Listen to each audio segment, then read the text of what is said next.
Night Fam, I am here to crush your appetite and tell you about the food you would never eat if you knew what it was made of.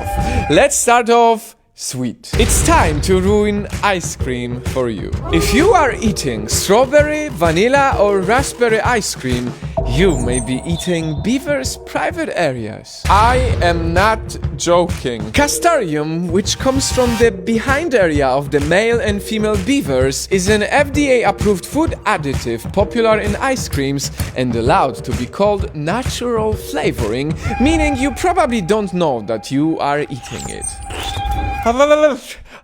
All of this is giving me brain freeze.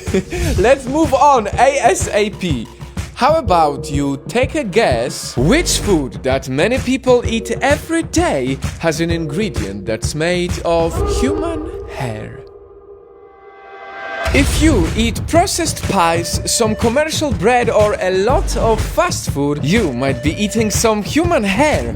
The ingredient is called L-cysteine and it indeed is derived from our hair. Studies show that most of the hair used to make this ingredient come from China, where it's gathered from barbershops and their saloons.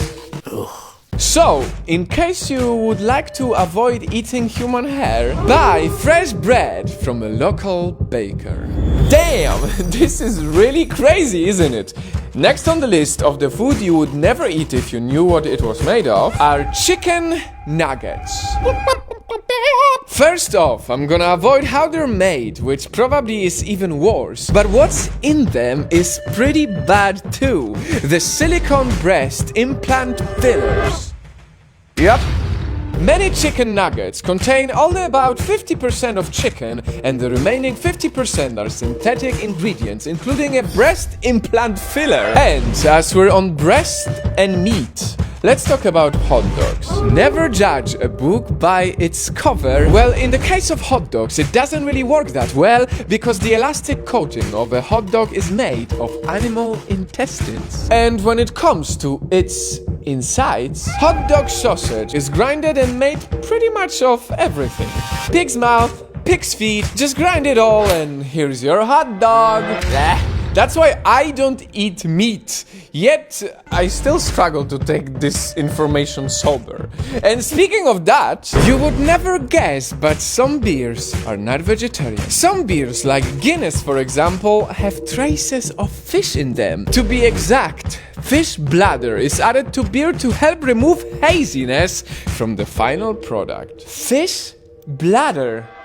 That sounds pretty bad. Let's add some color to this story. Yay! Let's talk about gummy bears. La la la la la. Cute, nice, sweet. Everyone loves to eat gummy bears, right? Problem is, they are made of gelatin, which means these innocent, cute-looking sweets are made of skin, bone and connective tissue found in animals. It's literally grinded pieces of animals. You could say that gummy bears have more in common with hot dogs and chicken nuggets than candy. And staying on the colorful food, I'm convinced you had some red food before, right? Problem is, most of the red food is not as red without adding carmine to it. And here's the bummer. Carmine is made by boiling insect shells in sodium carbonate. It takes about 70,000 bags to produce 1 pound of dye. In 2012, one coffee giant got a backlash for using it in their frappuccinos. They quickly removed it, but it's still used in many other red foods we stumble upon every day. In other words, better stay away from red food with carmine on the ingredient list unless you want to eat some boiled insect shells. And I know all of these examples sound insane, but all of them are real. Ice cream, pies, nuggets, hot dogs, beer, gummy bears, red foods. All these foods are very different from each other, but at least now we know they all have one thing in common: nasty secrets.